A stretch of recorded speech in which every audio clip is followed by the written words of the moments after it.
Today we are looking at a levelling guide for tailoring in Dragonflight. Levelling up your profession skill is more important in Dragonflight than in any previous expansion because not only is it unlocking new patterns for you, but it's also increasing your skill and the quality of everything you produce. In Dragonflight we have the new profession specialisation system. I think the easiest way to explain it is to think of your profession skill level as being your player level and your Dragon Owl's tailoring knowledge being your talent points. They are both essential as they both increase your skill but also unlock recipes that you will be needing if you want to get fully maxed out to 100. Something else to note here is that maxing out your profession skill to 100 in Dragonflight is not like in previous expansions. You can't just sit down and do it in 10 minutes. This is going to take some time, but in this video we're going to cover it all the way to cap at 100. In Dragonflight, the first time you craft most things you get a first time craft bonus. This bonus gives you 5 artisan's metal, which is a useful crafting reagent in itself, but crucially it also gives you 1 tailoring knowledge point.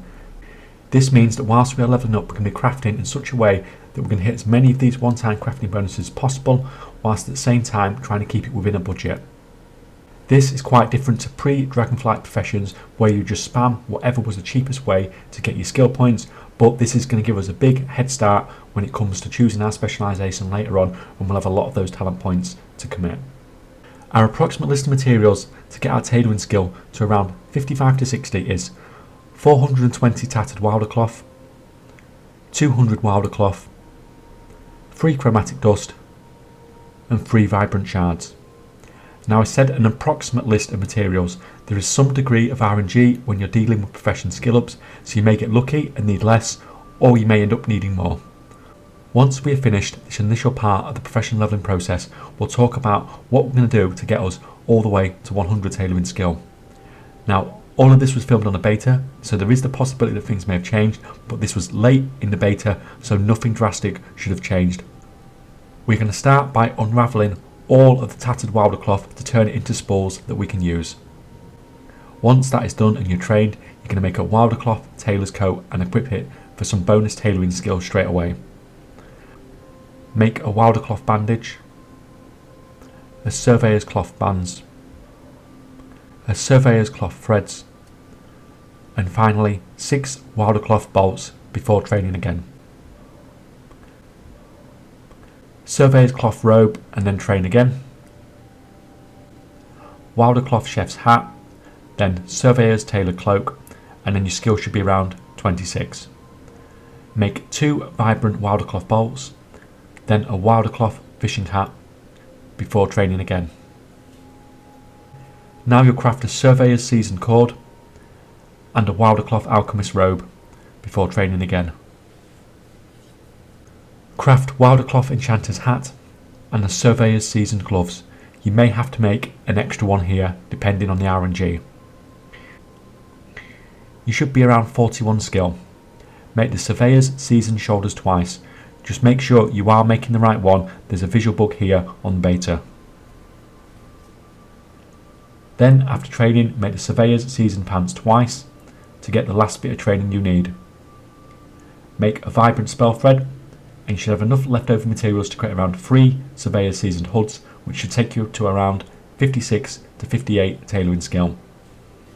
From here, the surveyor's seasoned hoods can take you all the way to 65 tailoring skill. You will however have to make a lot of these to get to 65 skill as it turns green at 60. You will probably have to have a disenchanter or something on standby as you are never going to sell the amount of these that you need to produce to get to 65 skill. Personally, I would stop at around 60 skill and concentrate on all the other ways that we're going to push this to 100 skill. A couple of things about everything that follows is that unless I say otherwise, all of these will get you to 100 skill, and that you'll probably have to use the new work order system to be able to craft them.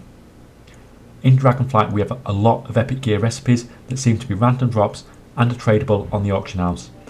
At the time of writing we have no idea how rare these will be, but it might be worth checking out the auction house to see if you can pick up anything within your price range, because the more recipes you can get that can take you to 100 skill, the faster you'll get there. We also have our tailoring knowledge points to spend that we have banked following the route that we used on the levelling process.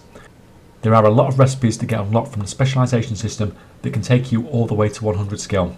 For example, if you've already decided that you want to be an expert cloak crafter, because why not, everyone needs a cloak, we could start investing our points, invest 5 into garment crafting, to unlock outerwear, then 10 into outerwear to unlock cloaks.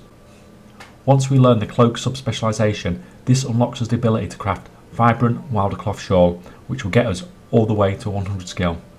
You could pick cloaks, hoods, leggings, anything. All of these will get you to 100 skill. This does, however, require you to commit your knowledge points early, and there's no take backs, so let's have a look at a final option if you don't want to take that risk. We could also grind out reputations to unlock tailoring patterns. What I mention here is not every pattern that you get from reputation, it's just what I think are the most relevant ones for getting you to 100 skill. There are 2 reputations that gives us patterns to get us to cap, but I think it's probably only worth concentrating on one of them. The Valdrakken Accord is definitely the reputation that you want to be concentrating on as a tailor from the perspective of levelling up your profession skill. At Renown 14 we unlock the recipes for the Azure Weave Slippers and the Chromatic Sash. Then at rank 19 we unlock the Master Wildercloth Alchemist Robe, the Master Wildercloth Enchanter's Hat, and the Master Wildercloth Gardening Hat. So the Valdrakken Accord gives us 2 patterns that are high quality epic gear and unlocks us 3 bits of profession gear that we can craft for our fellow gold makers, and like I said, all of these can get you to cap. You could also grind out the Dragon Scale Expedition Reputation. It only gives us 2 recipes that can really level up our tailoring skill, and both of these come at Renown 15. We get the Master Wildercloth Chef's Hat and the Master Wildercloth Fishing Cap. These are fine, there is nothing wrong here, but this is profession gear for secondary professions, so probably won't be quite as in demand as the other stuff. Additionally, this reputation is only unlocking 2 things that we can make our push to 100 skill, hence why I said you probably want to concentrate on the Valdrakken Accord. How you get to 100 skill then depends completely on what your long-term plans are and the resources at your disposal. If you know for sure that you are going for a certain tailoring spec, and this one can level you up, then that's an absolute bonus, but it does require you committing those knowledge points early without being able to sit back and see how the market develops before you make a decision. If you have the resources to hit the auction house, then maybe you can pick up something that will help boost your skill to 100.